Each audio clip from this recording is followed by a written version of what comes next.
If there comes a time that NC State fans should worry about the transfer portal news, when would that time be?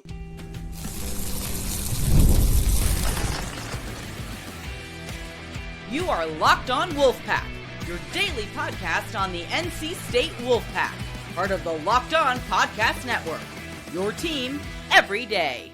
What's up, Wolfpack Nation? It's time to get locked in with Locked On. Thanks for making Locked On Wolfpack your first listen each and every day. We are free and available wherever you get your podcasts and on YouTube, part of the Locked On Podcast Network, your team every day. Happy Friday to all. As always, I'm Grayson Boone, joined by former Wolfpack defensive tackle Kenton Gibbs. Kenton, another day has passed. Now today is Friday. Another day of not seeing any headway with Mackenzie Mgbako, the transfer forward from Indiana. We'll speak more on him in just a second as well. So the overarching question for this first segment here, Kenton, is at what point do you think NC State fans should start worrying? At least a little bit. I don't think it's right now or even like a week from now, but when, and I guess why, do you think that could come into play? I will say I'm a little worried right now. I'm going to be very honest about that, right? And some people can say, oh, you're panicked a little early. I'm not saying I'm full on panic. I'm saying I'm worried right now. And when I say I'm worried right now, and you ask, like, why? Why are you worried? What's got you thinking here that something's going on? Multiple players that were crystal ball to NC State very early in the process, it's now, very shaky, or it's now appearing that not only are they in connection with other schools, but those other schools are now getting the crystal ball. I'm trying not to have that Wolfpack fan PTSD, where it's like, oh, we almost. Oh, man, Devin Hester would have came, but Granny, oh, man, we would have had. But, I'm trying not to be that guy in this moment. But this feels a little odd, and again, if there's a panic meter on a scale of 1 to 10, this is year 1. This is literally offseason. Really, this is year 0 because, Will Wade hasn't even gone through an offseason yet. He hasn't even shown folks, hey, this is what I can do on the ACC level yet. So I would say the panic level for me is at about a 3. Because I'm not really like worried. I'm not really like, oh my God, this is terrible. But it is like, this makes me feel a little uncomfortable. This makes me feel a little discomfort when the panic was at like a -5 a week ago. I think my panic meter is registering at maybe like a 1.5. So about half of yours, Kenton. And I think that 1.5 is more annoyance than it really is anything else. More so like, the heck's taking so long? Where are these guys at? We've seen the crystal balls. We've seen the announcements of the visits. We've seen all the buzz. We've heard some additional buzz in the background.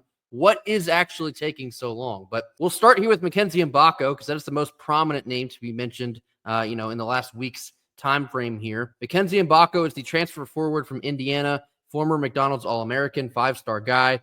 Early when he reached into the portal, he was linked with Kentucky. That kind of fell through. NC State all of a sudden emerged out of the clouds and became what felt like a clear-cut leader. And even going into Thursday, it felt like a clear-cut leader. He did end up visiting NC State last weekend. Things went extremely well by all accounts, and the staff felt really good about what that meant moving forward in the coming days. Then he took a visit down to Ole Miss. He took a visit down to Texas A&M. We're sitting here recording this 7:45 p.m. on Thursday evening, and Texas A&M thinks that they have Mackenzie Mgbako in the bag. So Texas A&M thinks there's something going on here. And so I think that's why I wanted to bring up the panic meter now, because if you're an NC State fan, you're like, what the heck? What the heck just happened? I thought we were in the lead because we were. And I imagine Will Wade and the staff also was feeling the exact same way. And for any player in the portal, you should take your visits and establish what feels like the right place for you. But if there's a reported strong mutual feeling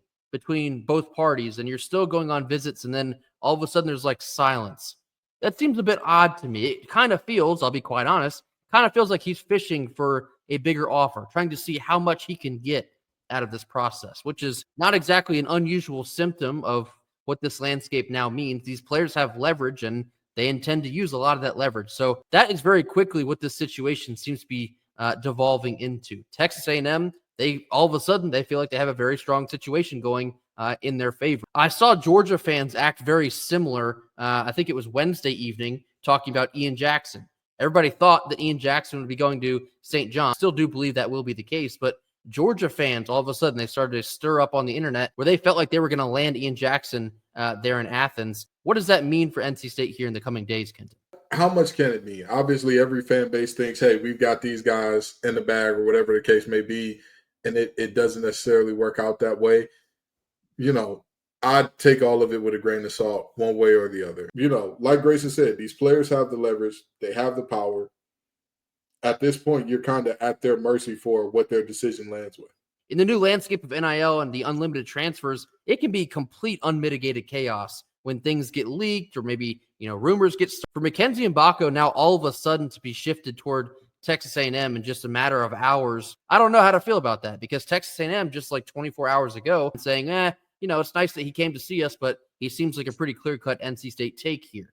And that was kind of the national consensus across everyone. So for this to flip what seems like in the 11th hour, that'd be very, very concerning, I think, for NC State, and how they would try to combat that and, alter their strategy moving forward here.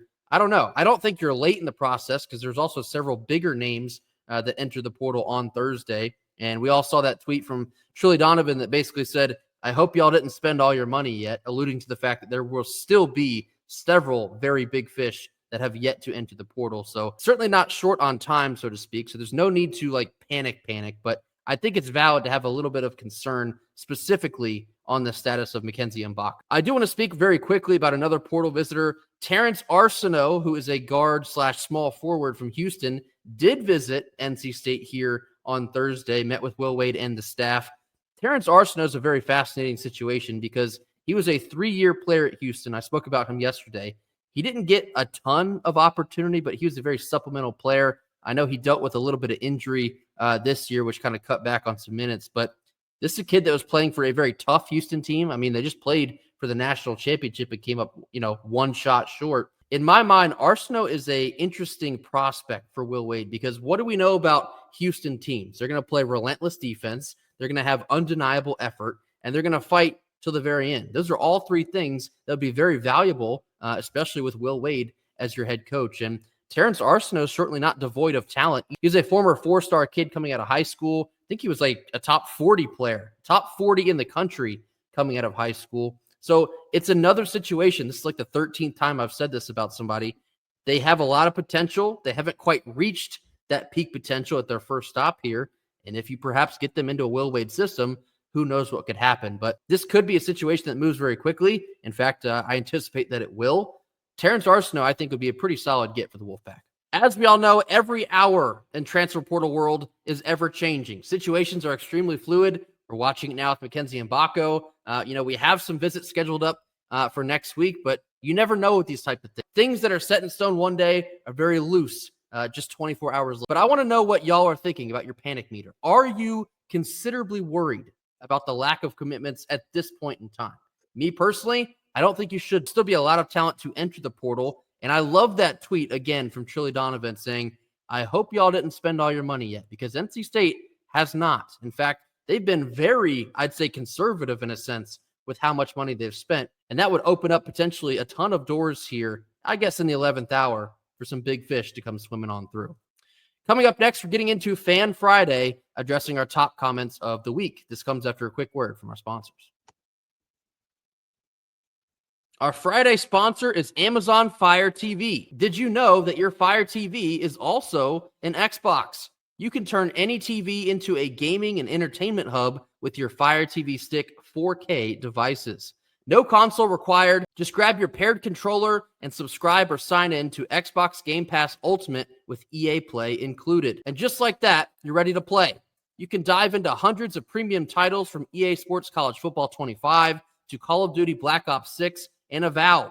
As easily as you stream your favorite shows, it's made gaming simple, and it's all on your Amazon Fire TV. With 4K streaming, you can watch over 1.5 million movies and TV episodes with your favorite subscribed services like Netflix, Prime Video, Disney+, Max, and so much more. You can play high-quality Xbox games at a fraction of the cost of a console. If you already have a console, a Fire TV Stick 4K device is more affordable and easier to travel with, allowing you to take you or your kids' games on the road. Head on over to amazon.com/FireTV Locked On to get started. Xbox Game Pass Ultimate subscription and compatible controller is required and available on select devices including Fire TV Stick 4K, Fire TV Stick 4K Max, and Fire TV Cube. Head on over to Amazon.com, get a Fire TV 4K stick, and begin your gaming today. Middle portion of our Friday show. Now time for Fan Friday, addressing our top comments of the week. Here we go. First one comes from Noah Conley, who actually appears to be a Michigan State fan. They say, you guys got a great leader, passer, and good three-point shooter. Trey Holloman needs to be more consistent finishing around the rim and with his mid-range shot. So I do appreciate this intel from what seems to be a Michigan State fan. And yes, NC State fans should be very excited about the prospects of Trey Holloman as your new point guard. Talked about Trey earlier in the week as he committed to NC State this past weekend. Trey Holloman coming from a very tough-nosed program that is the Michigan State Spartans. Tom Izzo is known for having really tough guard play. A lot of those kids that come out of his program are prototypically very hard-nosed. They're very tough. They're good leaders. They're very scrappy.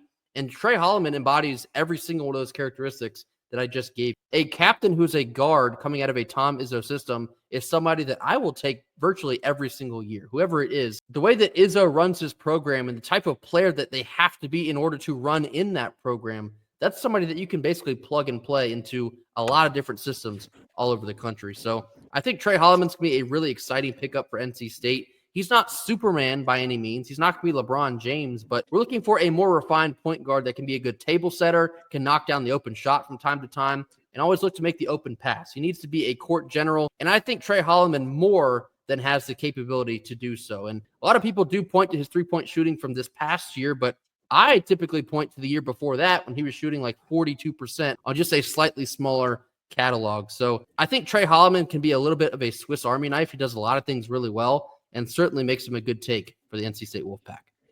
Yeah, and Mr. Conley has the Michigan State Spartan logo as his profile pic here. So we're going to assume that Mr. Conley is a Spartan guy. And with that being said, you know, I've heard people say stuff about the absurdity of the fact that this young man was involved in the scuffle surrounding a Michigan State or a dust-up, rather, surrounding a Michigan State tradition and then transferring.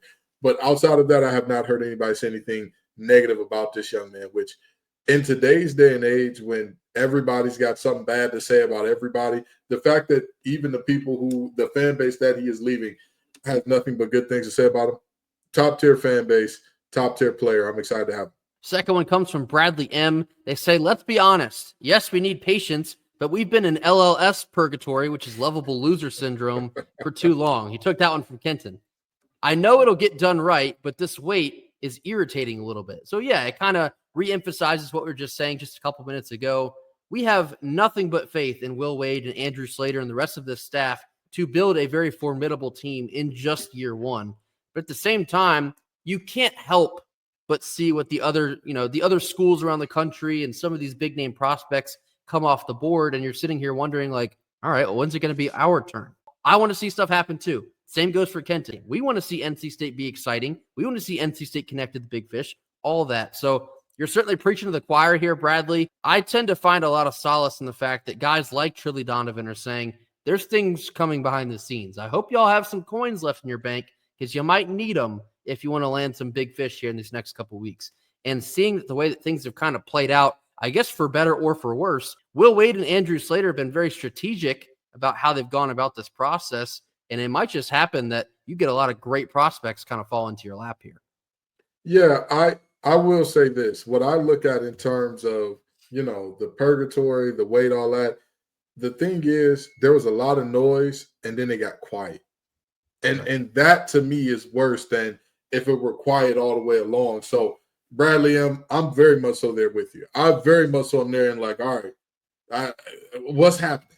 Do something, make something happen other than visits, because we've had great players on visits all along, but we've always been the bridesmaid, never the bride. So this is a moment where I think we need to be the bride. And as I said before, these situations in the portal are extremely fluid, so literally anything can change seemingly any given day, but you would like to feel the comfort of like a wave of commitments, being that we still have however many vacancies on this roster currently. Was it like 6 or 7 at this point? It might be even 8. Yeah. I lost count already, but there's still a lot of spots, a lot of minutes, a lot of shots, and still a lot of time for these spots to be filled in. I definitely want to reemphasize that. There's still so much time. You won't have every single spot on this team filled until like June. So if you're looking for the big fish, The portal closes on the 22nd. So if names are going to get in, they got to get in here in these next 4 or 5 days. You're going to see a lot more movement here as we get closer to that deadline. And again, that primes Will Wade and Andrew Slater to be kind of just waiting. Imagine like a Doctor Strange portal from the Marvel universe. They walk through that portal. Andrew Slater's just standing there with his hands folded. Say, oh, hello. How do you look in red and white? That's the situation that NC State should be expecting here in these next couple weeks. So you're not in a bad position. You're just not in a position that I guess you thought you would be a couple days ago. So we'll obviously see how this plays out.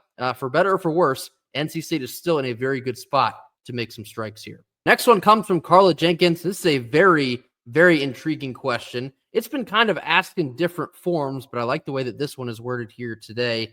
She says, do you think that Doeren and the rest of North Carolina State University athletics feel the urgency of Boo Corrigan's raised expectations? First, with firing Keats off a Final Four run, and second, the hiring of Will Wade. Kenton, I'll let you start with this one. I would believe so. I mean, I think that it's very clear that there is a standard set here, that it should be winning at a high level and a consistent level. If we look at what Coach Keats did, by and large, after you look at when we were out of these sanctions, lost scholarship, all that type of stuff territory, Coach Keats was had this team at like a fringe NCAA tournament kind of level with a Final Four run included. And Boo Corrigan said it's not enough because the lows were too low. Generally, it was a bubble team, but the years that we dipped below that were too bad of dips. And for Doeren, I would probably say like, hey, the urgency definitely picks up a little bit with the hiring of Will Wade. And you know, you look at the situation, you've got Will Wade, who is expected to be very much so, for all intents and purposes, a savior of the NC State basketball program to some degree. Elliot Avent is a lifer in baseball. He's going to be there till he retires, which we all expect is coming sooner rather than later. We all know he's on I wouldn't even say the back nine. He's on the last couple strokes of this course for him. And then you've got Doeren, who, you know, nowhere near as long tenured or as old as Elliot Avent. The clock is ticking. If we do not see success, the clock is ticking. In my mind, I think this answer is a very firm yes. And we kind of spoke about this back when Will Wade was officially hired, about how you're somewhat feeling a real-time shift of the way that NC State is looking at athletics. And you watch the way the NIL poured into the program after Keats was let go. And that was just at the prospect of hiring a coach like Will Wade or Will Wade himself. You watched all that money flow into the collective because people were ready to see NC State make a change. People were ready to see NC State take a leap and a bound to get aggressive and then actually compete at a higher level in this new world. And so the hiring of Will Wade, it absolutely, whether it's directly or indirectly, it does put pressure on every other sport at NC State, because you have not seen NC State go, quote unquote, all in on another sport like they've gone all in on basketball in this offseason. I don't even think you could say the same about football, even though at the time it felt like that this past offseason when we had a very exciting portal run. You know, you had all this money pour into the program. You had some high-level players. And then what happened when the season rolled around kind of all crumbled apart. And so NC State now hiring what would seem to be the best name on the market in Will Wade, hiring a grand slam of a GM in Andrew Slater, who's one of the most connected people in the country. This is a different NC State you're beginning to get to know here. And the new hiring of the chancellor has a lot to do with that. Kevin Howell, who is reportedly very in on athletics and wants to be able to make a difference there, not just in the short term, but the long run as well. NC State is very clearly starting to buckle down and get more serious about, you know, chasing success here. And then when you do look at Coach Doeren and you do look at the football team, going 6-6 last year with what we perceived to be at the time to be one of the better rosters we've ever assembled. We all know how that went. It didn't work out. So then now you have Coach Doeren going into year 13. The fan base is very wishy-washy on what they think is going to happen this year, obviously, because the media is shut out.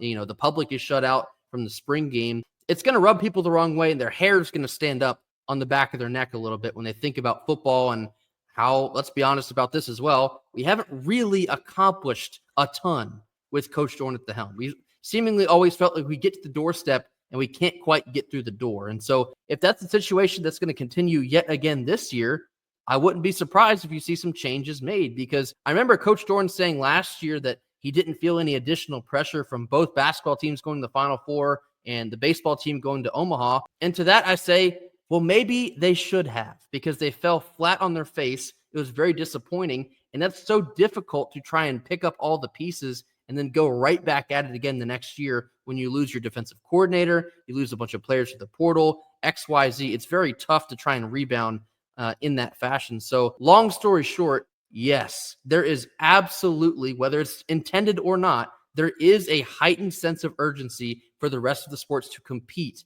at a higher level. And that's going to be football, baseball, women's basketball, both soccers, all of it. When you're watching what they're doing in men's basketball, it will bleed into the rest of the athletic program in a very short amount of time. So the answer is a very definitive. And coming up next, we actually have breaking news that broke right in the middle of us recording this podcast. Mackenzie Mgbako has made his decision, and it is not NC State. What does this mean for the Wolfpack? More on this after a quick word from our sponsors. Last couple minutes of our Friday show. Originally, we're going to talk about Pac-9 baseball, but that just got bumped because Mackenzie Mgbako has announced his transfer portal decision. Texas A&M, and that comes as a bit of a shock to NC State. We actually just spoke earlier in this episode, which just got rendered irrelevant because this is breaking in real time as we're recording this about 8 p.m. on Thursday evening. He's decided to go with the Aggies of Texas A&M. That's a definite shock to me in a sense that they actually just hired their coach like a week ago, and it really wasn't a big-name coach. With all due respect, they picked up the coach from Samford. This feels like a money play, which is another bit that I just talked about a couple minutes ago. The way that this saga really dragged out over the last couple of days, you had to figure him going on additional visits, and then it got quiet, and then he go on another visit, and it get quiet. It's like, okay, well, certainly something has to be up here. If you can't get the commitment of Mackenzie Mgbako after he was just on campus and the whole country thinks you're in the lead for it, something else has got to be going on. So I don't want to speak ill of his character, but from an objective point of view here, it certainly feels like he was weighing his options. And by options, I mean bags of money. I'd have to imagine that Texas A&M is known as the oil money school. They certainly have a lot of it. And I have to imagine they threw together what is a very strong blank offer, not from Will Wade, but from a Will Wade competitor. So Mackenzie Mgbako chooses Texas A&M over NC State. Kenton, what are your thoughts here? You know, more power to him. I don't know what his motivations were or are, but this was a commitment that we knew was coming very shortly. We thought, all right, this is obviously going to be an NC State deal. It's disappointing. More power to him. We move on. He never wore a red and white jersey. You know, not a none and done. We're all right. We'll be okay. We did not dedicate a scholarship to this young man and end up with either him sitting on the bench or not coming here despite us planning for him the entire time. We'll be okay. Folks lose recruiting battles every day. We'll be fine. For anyone that feels overwhelmingly worried about this one, not only is there so many players left in the portal, like 80% of the portal is still uncommitted at this point in time. So there's a lot of talent left out there. And again, I'm going to refer a third time to what Trilly Donovan was saying. I hope that programs have not spent all their money yet, because there is still prime prospects that have not yet hit the portal. This is a situation for NC State that when Mackenzie Mgbako comes off the board, it opens up the doors for other players to walk through. And I think that visit on Monday for Darion Reed just got a little bit more important for NC State, because the two big fish, as it was perceived, was going to be Mackenzie Mgbako and Darion Reed. With Mgbako off the board, that heightens the importance of getting Darion Reed across the finish line. You certainly figure the staff will understand that. We'll keep our ears to the ground on how that goes in the early stages of next week. But any way you cut it or slice it, this does sting, because this is a player that we all wanted. The staff clearly was very high on him as well. And to miss in that sense, yeah, it leaves a little bit of a bruise, but it's certainly not the end of the world. There's going to be a lot of time left, a lot of talent left, a lot of opportunity for Will Wade and this staff to get the right guys in the right system here in Raleigh. So we certainly understand if you're upset. I'm upset about it. I was really hoping Mgbako would be landing here in Raleigh, because I think he would have been a great piece in the system, but it is what it is. This is the world of the transfer portal. The leverage that these players have, it's very powerful. And in a situation like this, when you continually take visits and you go to a place like Texas A&M, for example, who is pretty deep in the pocket, you're going to have situations play out like this one. So Mackenzie Mgbako does commit here on Thursday evening to the Aggies of Texas A&M. stings a little bit for Will Wade and company, but the work is nowhere near done. They will set their sights elsewhere, primarily on Darion Reed from Alabama, coming to visit NC State on Monday. Anything else that goes down over the weekend, perhaps we'll have an emergency podcast if it comes to that, but that will do it for us here on Friday. Very eventful week here. I'm sure next week will probably be 5 times that, but thank you all for joining us here on Friday. Be sure to hit that like button. Drop your comments in the comment box. Let us know what you think about Mackenzie Mgbako picking Texas A&M over NC State very late here in this week. Let us know what you think about Terrence Arsenault from Houston visiting NC State here in Raleigh on Thursday. And anything else you have on your mind, drop that in the comment box as well. Mash that subscribe button if you have not already. We'll see you right back here on Monday for more. And until then, go Pack. Go Pack.